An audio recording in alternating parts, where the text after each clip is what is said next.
everyone. I think we'll get started. I expect that we'll have some new people coming in as we move along, but I'd like to try to keep to time as much as possible. It's good to see so many familiar faces, but also some new faces on the screen. And I'd like to just invite everyone to, if you have the capacity to show your video, to please do that so that we can see each other. This is an interactive session, so unlike perhaps some other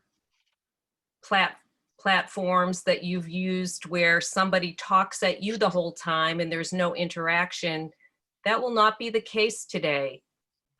We will hear from speakers, but we'll have a chance to ask questions, and then we'll also be broken into groups for small group dialogue. So being able to see your face will make it a lot more personal. My name is Delorey, and I'm the program director for the Interfaith Council. And I thank you for joining this dialogue today. This is actually the first in a series of events entitled, "In This Time of Crisis, What My Faith Has to Do With ... And the topics that we're dealing with are building resilience, creating meaning, and bringing presence to those most vulnerable. This afternoon, we'll be addressing building resilience. Most of us are still adjusting to online platforms. For how many of us is this the first time we're using Zoom or an online platform for an event like this? So many of us have used platforms, and nonetheless, I think it's helpful just to take a minute to bring our full presence to this virtual experience. So I'd like to invite everyone to remove distractions, turn off their phone, close any open windows on your computer screen so you can be present as if this were an in-person gathering. And I just want to also give us a minute to familiarize ourselves to the format and the features of this Zoom meeting so that we can make the program go as smoothly as possible. So the first thing that I'd like you to do is to unmute yourself for just a couple of seconds and just greet the other people in this meeting. So. Hello. Hello. Good afternoon, everyone. Everybody. Hi. Hello, everyone. Hello. Hi. Hi, Fanny from Kansas City. Who is Kansas City? Fanny, Okay, I'm about an hour from you. which direction? Ottawa area, between Ottawa and Lawrence. Oh, great. Any other far distance call-ins? I know we have a lot of people in the DMV area, but are there others from across the country joining us? Sioux Falls, South Dakota. Wonderful. Okay, let's mute ourselves again. And then the next exercise I'd like us to do, does everyone know how to use the chat feature? In the bottom of your screen, there's a chat icon, and if you just click on that, then you will see the chat box appear. And if everyone could just take a minute and share with us something that you're grateful for today. Just type in, it could be a word, it could be a phrase,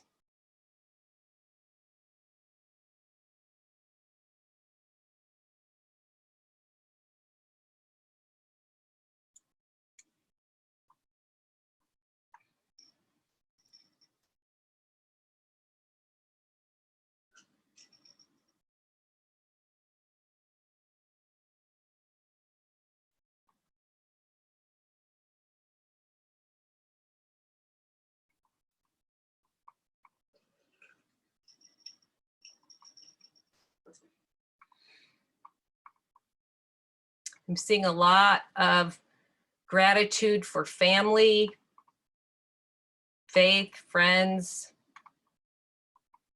good health, dogs, silence,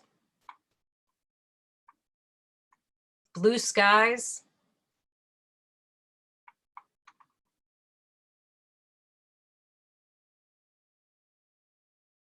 our speaker, Jayne Sutton. Someone's happy to see their mom on TV.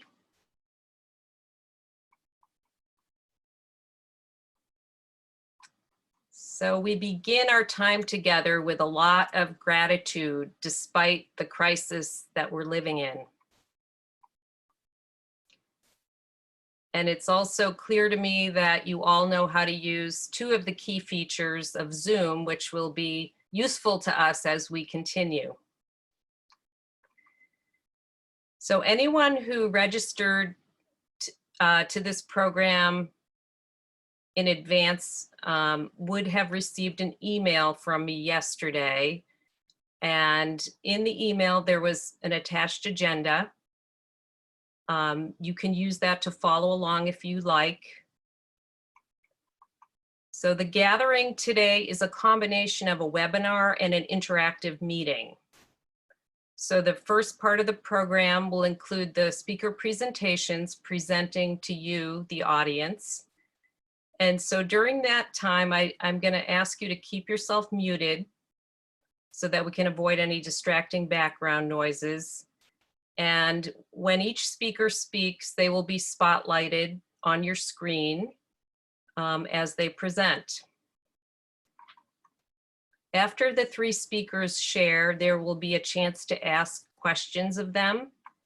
And in order to do so, I'm requesting that you type your question in the chat, and we will scan the questions and pull out as many of the questions as possible in the time that we have. Following the question and answer period, we will move into our interactive portion. And during this time, you'll be broken into your small group dialogues where you'll have a chance to reflect and share around questions related to our topic. Those questions were shared with you in the agenda that you were sent, and we'll share them again with you today. So I was able to identify some individuals in advance who will serve as facilitators for maybe all of the groups, depending on how many people we have with us. If by chance your group does not have a predetermined facilitator, I'll just ask that someone in the group volunteer to do that, and instructions will be provided. If you're having any technical difficulties during this meeting, please personalize a message to Interfaith Council, where my assistant, Lily Claymeyer, will attempt to troubleshoot for you. And with that, let's begin the program. What my faith has to do with building resilience during this time of crisis. Resilience is a word we're hearing a lot lately, since it's a convenient label to describe things that bounce back. The trait of resilience has been used to describe a range of human performance, from people who battle disease and illness to sports teams that come back after a string of losses. Our three speakers likely have their own unique understanding of resilience. In the face of the current pandemic, the idea of bouncing back can seem like an exercise reserved for the privileged. As we're well aware, not only are people losing their lives and those of loved ones, but so many more are struggling to cover the basic necessities of life. And we know that the pandemic is hitting some communities harder than others. So resilience will mean different things to different people in different communities. In the short time we have together today, we won't be able to explore all the ways in which resilience is playing out in the DMV. However, we will showcase and reflect on how people of faith are contributing to help individuals and communities bounce back in the face of the pandemic. The time-tested healing rituals and practices, the grounding prayers, and the hope-filled narratives of our diverse traditions have much to offer in these trying times. We're fortunate to have with us today 3 well-qualified faith leaders from different traditions to share with us how they are building resilience for themselves and for others. Our first speaker will be Dr. Kari Ogrady.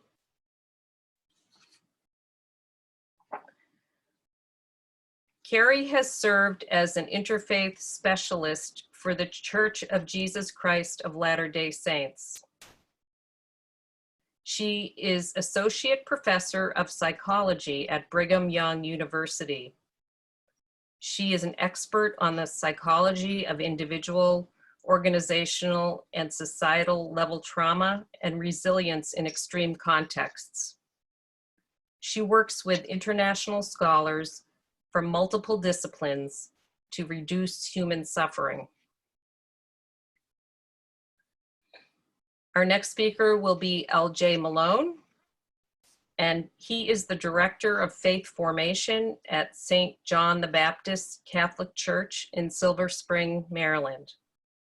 He is a contemplative preacher and teacher. He lives in Columbia, Maryland with his wife and 4 children. Following LJ will be Jayne Sutton. Jayne practices and studies in the Shambhala Buddhist tradition, which has its origins in Tibet. She has served the Washington, D.C. Shambhala Center, and she retired as the center's executive director after serving in the role for 7 years. She is a meditation instructor, and she is inspired by the opportunity to help people connect with their hearts and minds in everyday life.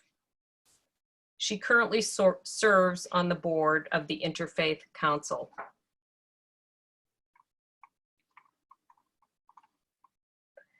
So let me welcome Kari Ogrady to the podium.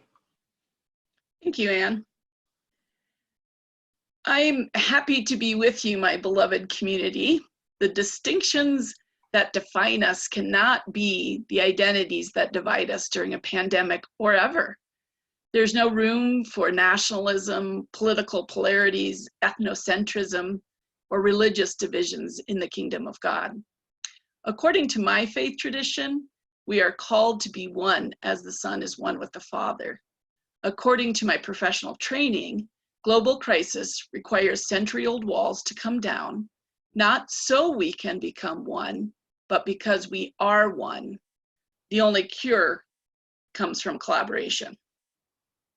And here we are in a time like this, gathered in a space like this. What would our faith direct us to do? How does our faith strengthen us to do it? Well, first we need to hold on and let go. We anchor ourselves in the deep roots of our belief traditions to give us the footing to understand the disorienting event before us and to adjust to what it truly demands from us in the moment. I and my research teams have studied the role of large-scale community-wide trauma in many corners of the globe, in places near to home and places in other countries and continents with people who are far too often forgotten. What my research and the research of extraordinary scholars of crisis and the psychology of religion and spirituality have found is that people's faith orients them during disorienting times. As our work becomes more nuanced, we are learning that it is not so much if people have faith in something transcendent, but how that faith manifests in their daily lives that relates to resilience or to emotional, physical, and social well-being. Since I have 7 minutes rather than a full semester, I will choose just a few evidence-based findings to highlight alongside my personal faith tradition as a member of the Church of Jesus Christ of Latter-day Saints. When a crisis occurs, it enters our lives right where we are. It reveals for us what we have been and how we have been living. French scholar Dr. Patrick Legadec refers to this encounter as a brutal audit. Diane Coutu describes this as a moment for an honest appraisal. Global pandemics cast light upon the conditions that led to the crisis as well as current conditions. It could be said that prior to the pandemic, we had been seeing through a glass darkly, but the crisis reveals the world as the omniscient being sees it. Deuteronomy 15 states that there shall be no more poor among us. My friends, there are poor among us. Members of the Church of Jesus Christ of Latter-day Saints consider the Book of Mormon to be another testament of Jesus Christ. The Book of Mormon could be described as a record of ancient civilizations who created at times false and dangerous dichotomies and divisions among themselves, lifting themselves above others, and so they fell. In the church, we refer to this as the pride cycle. When they divide themselves, they fall. Aren't we living in a time such as this?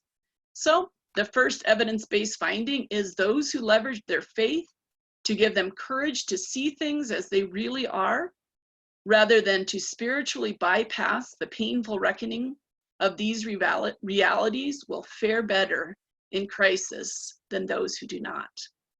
The second evidence-based finding is people manage catastrophes better when they respond to the crisis in ways that avoid or disrupt vicious cycles and enact virtuous cycles.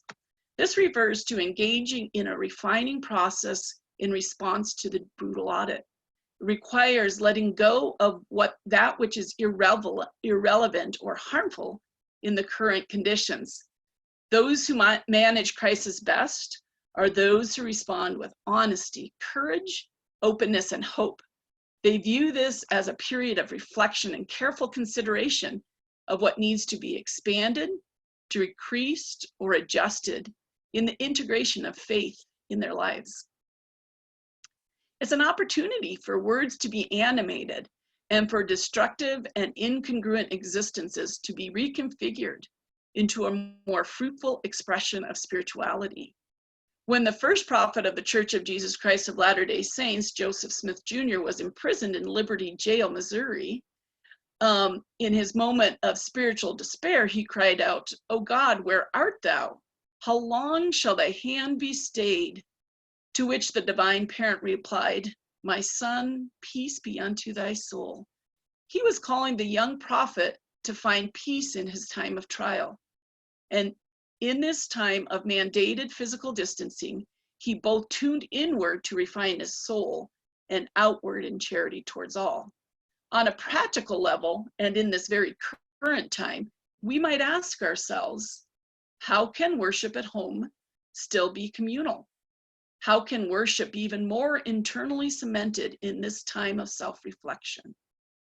The third and last evidence-based finding is that those who engage in courageous collective action, moved by a shared narrative of hope, are more spiritually, emotionally, and organizationally resilient than those who do not. Of course, this requires the rejection of inertia in favor of hopeful movement on the behalf of the whole. In an April General Conference of this year, a modern-day apostle of the Church of Jesus Christ of Latter-day Saints, Elder Jeffrey R. Holland, gave the following guidance. May we press forward with love in our hearts, walking in the brightness of hope. He says, I testify that the future is going to be as miracle-filled and bountifully blessed as the past has been. We have every reason to hope for blessings even greater than those that we've already received. So I say, my beloved community, let us be one in a time such as this, so that we may never, no, never return to what was. So at this time, I'm going to go ahead and turn the podium to LJ from the Roman Catholic community. Thank you, Kari. So I'm LJ. I'm from a Catholic parish in Silver Spring. And I'd like to begin with one of the parables of Jesus. The Father's kingdom is like a woman who was carrying a jar full of meal. While she was walking along a distant road, the handle of the jar broke, and the meal spilled out behind her. But she didn't know it. She hadn't noticed a problem. And when she reached her house, she put the jar down and discovered it was empty. If you were to read the Gospels of Matthew, Mark, Luke, or John, which are in the Roman Catholic Bible, you would not find that parable. It's from the Gospel of Thomas. But it's a parable that historians, and I myself among them, would say has the ring of the true Jesus. His teaching, and this is speaking from the Catholic contemplative tradition, his teaching is one that I would characterize as letting go, silence, solitude, stillness, what we call contemplative prayer. But a word I've come to from the tradition is the word nothing. For many Catholic mystics, even though they're very aware of God as being or God as reality, a lot of them will also call God nothing. And they'll recognize in the teachings of Jesus a way of nothingness. It's a very nuanced way, and like Kari mentioned, we only have 7 minutes, but it's a way of embracing lowliness and humility. It's a way of embracing our imperfections. It's a way of being ruthlessly honest with ourselves and accepting the reality that is our lives. It's a way of preferring maybe an anonymity, or at least accepting anonymity and hiddenness. It's a way of encountering the divine in insecurity and in weakness. Because the teachings of Jesus, and this is really shown in the cross that Jesus suffered, his death on the cross, it's all about letting God be God, letting the mystery be the mystery. This is a really, I think, fraught time, but it's maybe a time of opportunity as well. Our communities, at least the Catholic communities, are trying to look at this as a time to deepen our letting go, deepen our embrace of the mystery. And that will require us to not only pray, but to relinquish or let go of certitudes and let go of certain habits that we've already formed. Jesus is always calling, as we believe, calling us out of our comfort zones, calling us to new ways of living. Some theologians in the Catholic Communion refer to the gospel as the dangerous memory of Jesus, because it should be a threat to conventional life. Conventional life, as we know it, has been disrupted to a large degree. And so we might see this, at least the Catholic contemplative tradition would see this as a time to die, as a time to, in other words, let go. And that's captured for me and for mystics like Meister Eckhart, the Cloud of Unknowing, Marguerite Porete, the Desert Fathers and Mothers. I can go on. There's a numerous amount of mystics in the Catholic tradition that would say God is nothing, and therefore the way to follow Jesus is the way of nothingness. accepting God in our imperfection, and especially coming to know God in the silence of contemplation. I think if there's anything that's going to be, from the Catholic perspective, giving us resilience, enabling us to bounce back even in this time of crisis, it will be this silence, this nothingness. And you might talk to other Catholics who would say it's the sacraments. Part of my job is to form children and their parents to receive communion and to go to confession. And I will always tell them, in 1960s in Boston, the Mass attendance was sky high. Everybody was going to Mass in the whole city. And the city was among the cities that had the worst race riots in America. So there's a disconnect there. We can't just be saying, go to Mass. There has to be an interior transformation. And when Jesus says that word repent, maybe you've heard that word in popular culture, he's calling us really to, we believe, a transformation of consciousness, not just to join an institution.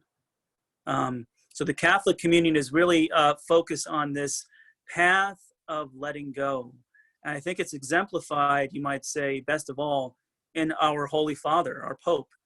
He is committed to letting go of a lot of the trappings that the institutional church had, and maybe even still has. And he's committed to not only letting go of that, but letting go of boundaries, letting go of walls. You might recall before the 2016 election, Pope Francis said, Christians don't build walls, they build bridges. And his point is that, letting go, following Jesus is not just about going to a service. It requires an interior revolution, a revolution of your heart. That is what will give us resilience. That is what will help us bounce back. It's about removing, in the spirit of the parable I share with you, this meal is spilling out behind this woman, and it's a gradual release. Life will help us let go, we think, and that we'll meet God in that letting go. So I thank you for your attention, and I turn it over to Jayne from our Buddhist community. Thank you. Thank you, Elder, and thank you, Kari. The very first teachings of the Buddha have to do with an individual liberation from suffering. So in this time when we're all kind of reduced to our rooms at our home, in our homes, and our activities are limited, I found myself returning to the foundational teachings and the fundamental practices. Of course, the Buddha's very first teaching was the Four Noble Truths. It had to do with why human beings suffer. So the first truth is that we suffer. Life is not pleasant all the time. The second truth is what causes that suffering. What causes that suffering is our fight against what is happening.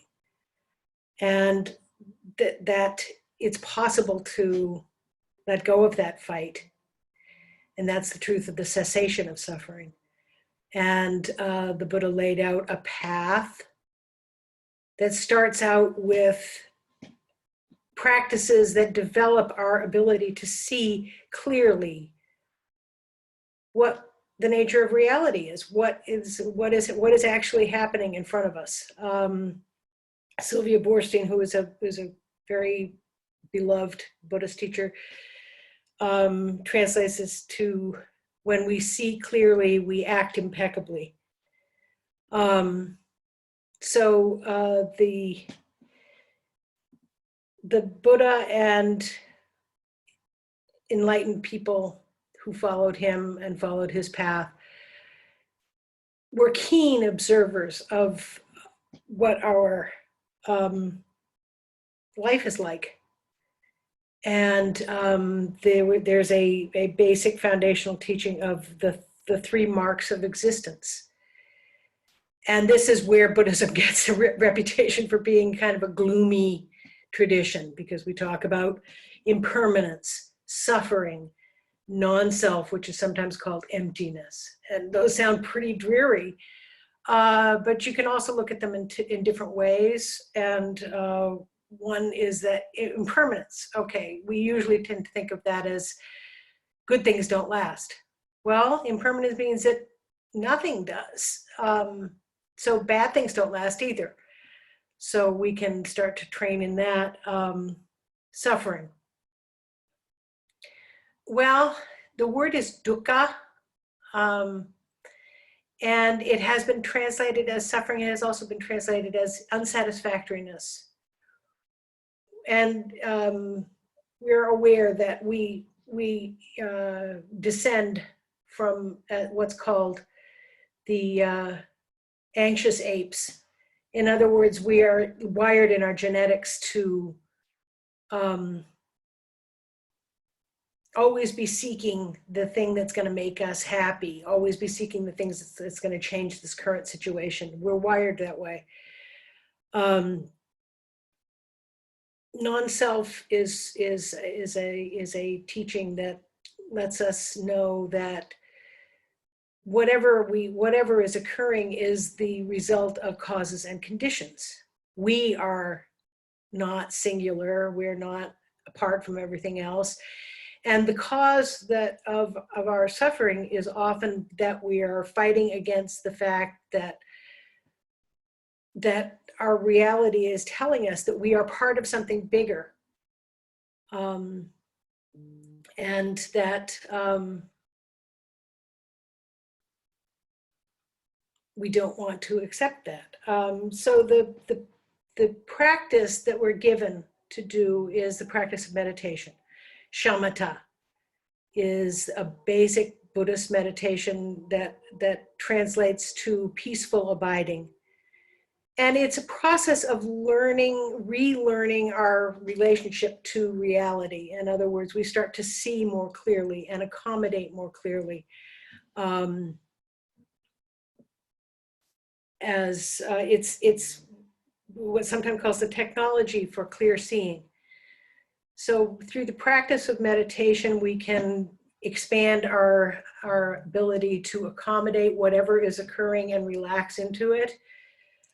Personally, during this time, I have been spending time guiding in meditation, guiding others in meditation and in loving kindness practice. And I have 2 or 3 friends who are struggling with major life issues at this time, health, family, all sorts of things, which in the context of this virus have just been enormously magnified because of our isolation. So my practice has been to simply offer presence.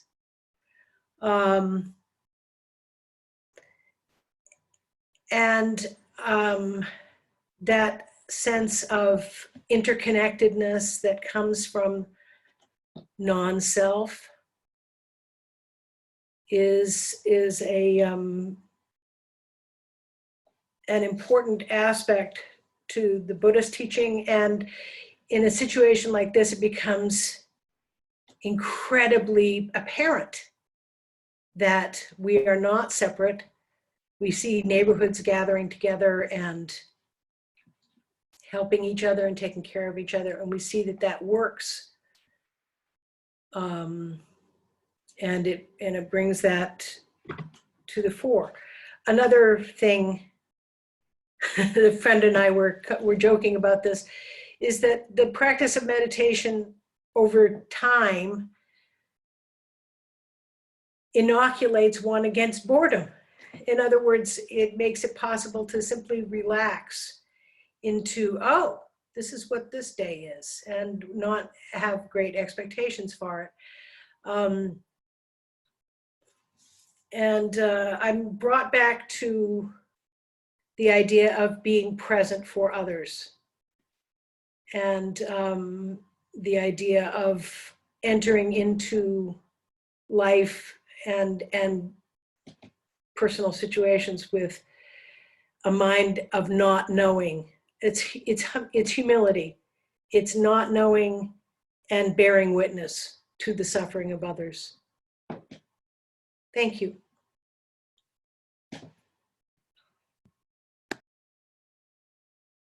Thank you, all three, for sharing your experience and your faith practice related to resilience. I saw a number of common themes, things such as helping to see the world as it really is, breaking down barriers, the idea of emptiness and nothingness. Those were all things that the three of you mentioned in one form or another. And I just find that so fascinating that three different spiritual paths would come to the same truths. Now is the time when we can take a few questions from those of you in the audience, and I already have received a couple of questions, so I think I'll just kick it off with one of them right now. This is from someone who says, I'm struck by the notion of the brutal audit in times of discomfort or challenge. Many rise to the occasion, but others do not. What advice would you give to those who fail the brutal audit and are shocked by how they did not react as they had hoped? And I'll just throw it out there to all three of you, and whoever feels moved to address it, please do so. I could respond to that initially. I think that the brutal audit is the moment in which we see the reality of where we are now. And whether that's individually or as a global community or as a local community. And I'm not sure that we fail it. I think we see it. And whether or not we fail it is how we respond to what we recognize now. So given that, what will we do next? And so I think it's actually an opportunity. Surely we'll see things we could have done otherwise that would have made this moment different. But it's really a forward-focused opportunity for us to, given that I recognize this, now what will tomorrow look like for me and for my community?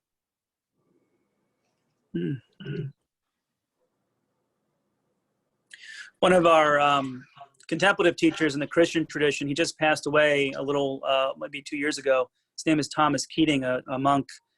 He used to say, any guilt lasting longer than 30 seconds is neurotic.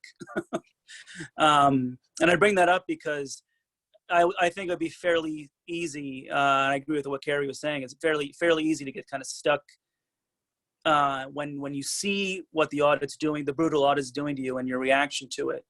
But I agree, just seeing it and recognizing it is, I would say, a significant step in letting go and in resiliency.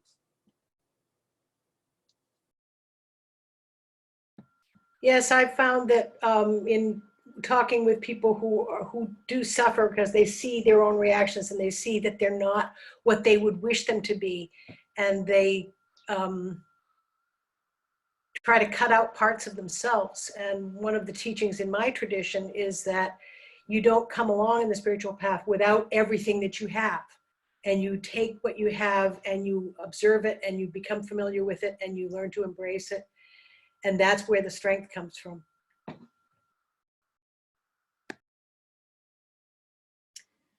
There's another question here. In Buddhism, this focus on being self-aware and contacted to reality is power. How would you advise suing that power to help others address the challenges of life? Using that power. Okay. Did you understand the question, or should I repeat it? Could you repeat it, please? Sure. In Buddhism, this focus on being self-aware and contacted to reality is power. How would you advise using that power to help others address the challenges of life? That's a very good question. There is a certain confidence that one gets from practicing in this way. And there is a confidence that it reflects to other people. And that just in one's presence, that one can provide support. More practically, I have been able to use my insights into my own situation because, like I say, one of the core teachings of Buddhism is compassion, right?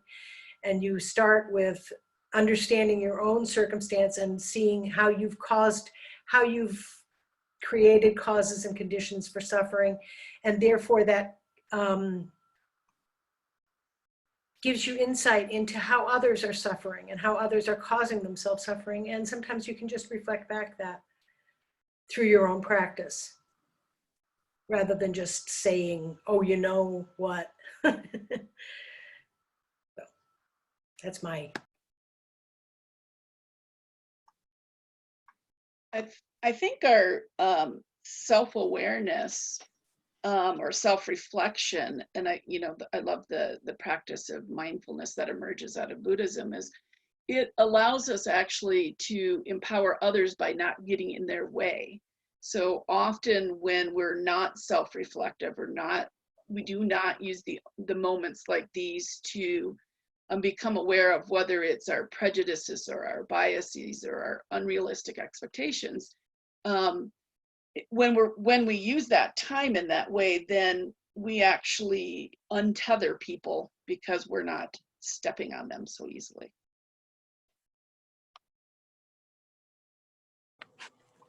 That's really interesting you say that, Kari. We have a Jesuit priest in our church. His name is Anthony DeMello. He died in the late 1980s. Maybe some of you know him.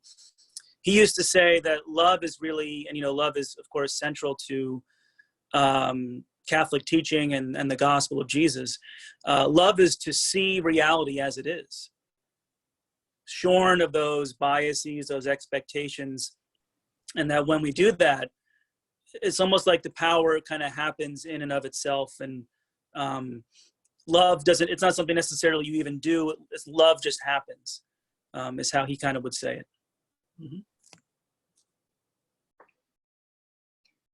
Well, I'm really appreciating this cross conversation among our panelists. And I'm also aware of the time. And part of what I think makes this experience so valuable is everyone having a chance to talk with each other.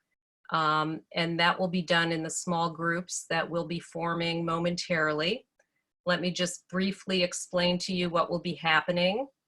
So you'll be broken into groups of about 5 or 6 for 30 minutes to address the questions that were shared with you on the agenda yesterday. We'll also be sending those questions to you as a broadcast in your small groups, along with some basic guidance about how to conduct your session together. We will broadcast again to you when you have 5 minutes remaining in your session, and then again at 1 minute. And after the time is up, you will automatically be rejoined to the larger group. So in just a moment, you will see that you'll be invited to join a smaller group. And I hope that you'll accept that invitation and enjoy being with one another. So if anything comes up while you're in your group, any questions, feel free to private message me or our host, and we will see what we can do to help you. Okay, I think we're ready to go into the small groups.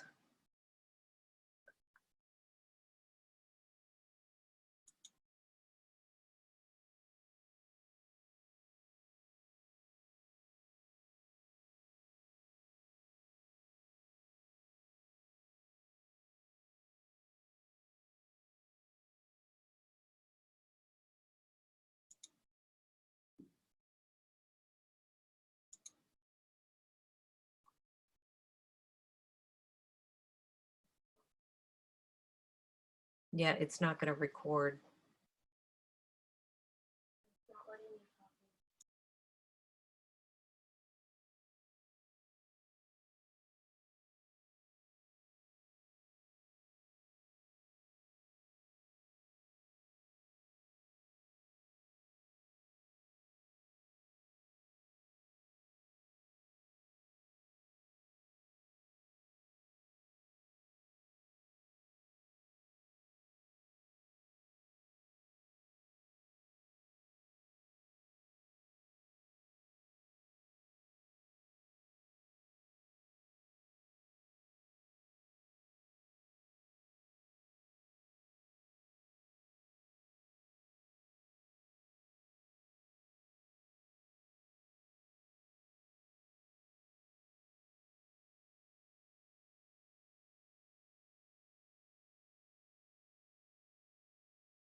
Anne, we can't hear you. You're muted.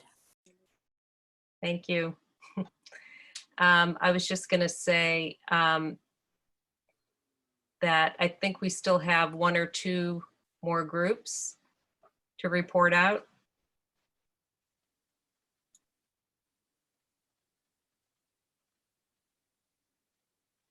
Maybe Cloudy, you want to say something? I think you're good. Yeah, you know.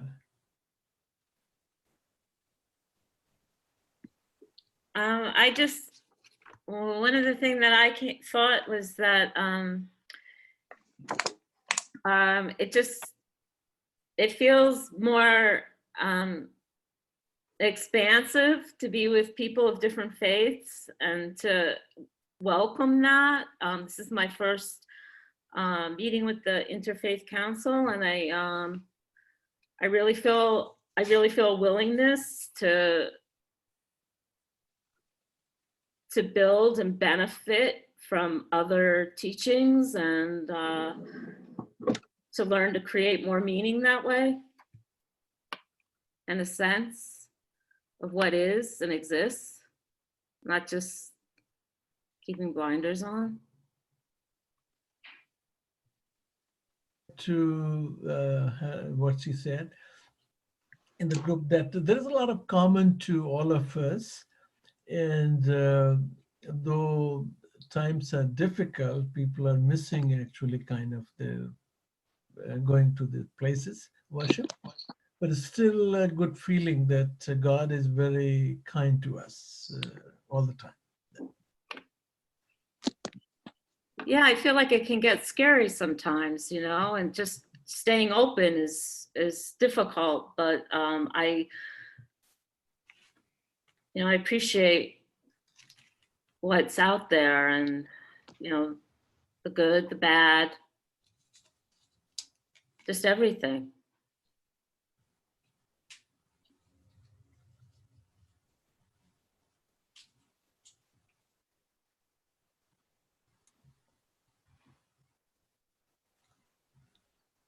Is there What a I final? was struck by in my group was the sense of interconnectedness that people feel from their traditions, that we're not individual, singular, that we're part of a larger whole.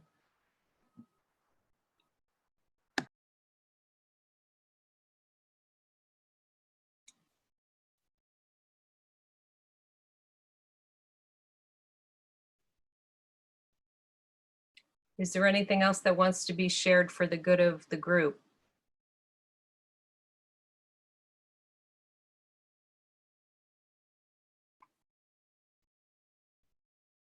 Well, here we are at 5:30. The time flew by, for me at least. It never seems like enough time, especially for these small group dialogues. Once you start talking to people and hearing their stories, you just want to learn more. The good news is that you will have more opportunities for programs like this. As I said, this is the first of 3 that will be using a similar format. Very soon, we will be offering a program on creating meaning in this time of crisis. And then our last one will be on bringing presence to those most vulnerable. So you can visit our website, which has more information about those programs. And I have put the link to our website in the chat. Additionally, probably many of you are on our email distribution list, and you'll receive notifications about those programs. So as we close out our time together, I just want to thank all of you for being part of this. There's just something, even though we're all spending more time in front of our screens, there's just, I just feel so grateful that we have opportunities like this, and that there is technology like this that brings us together, because really now more than ever, we need to be building community and offering each other mutual support. When we share our insights, our resources, our stories of hope and resilience, that's really what gets us through these times. I'm especially grateful for our speakers, Kari, LJ, and Jayne, for preparing their very thoughtful reflections to share with us and to, kick off our thinking around this important topic.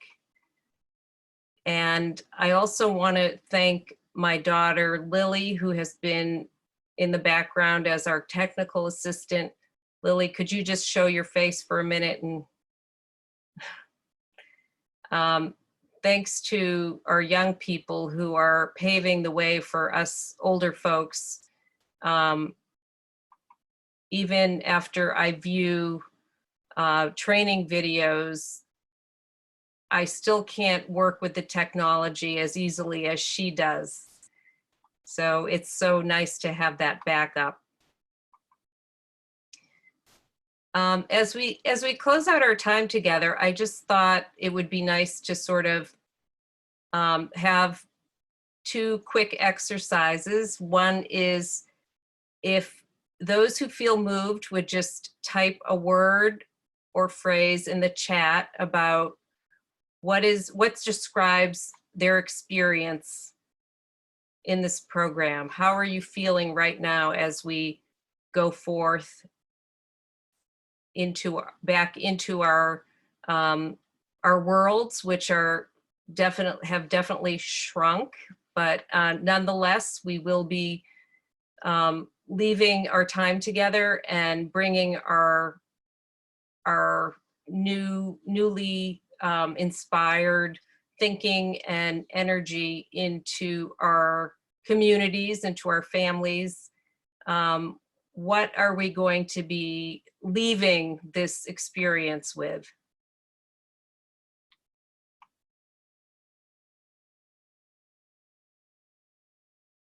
Hope, energized, connection,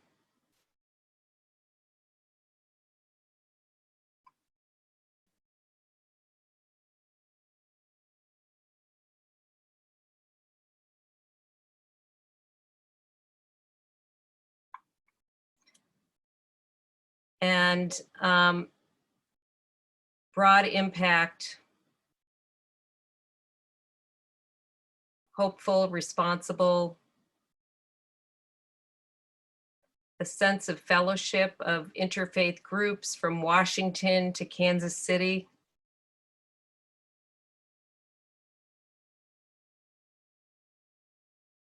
It's wonderful.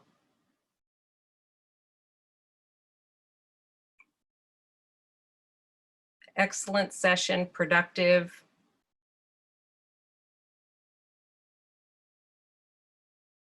We're overcoming challenges and we shall overcome.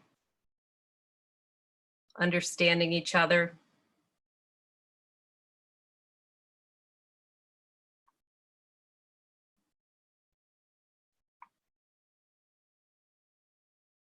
Well, the IFC looks forward to seeing you again at a future event. May you and your loved ones stay safe. And I invite you all to unmute yourselves and to say goodbye to your new friends and the interfaith community that is gathered here. Bye, everyone. Bye-bye. Goodbye. Thanks, everyone. Bye, be well. Great. Bye. Stay Participating. well. Thank Enjoy your you. evening. Bye-bye. Well. Interesting experience.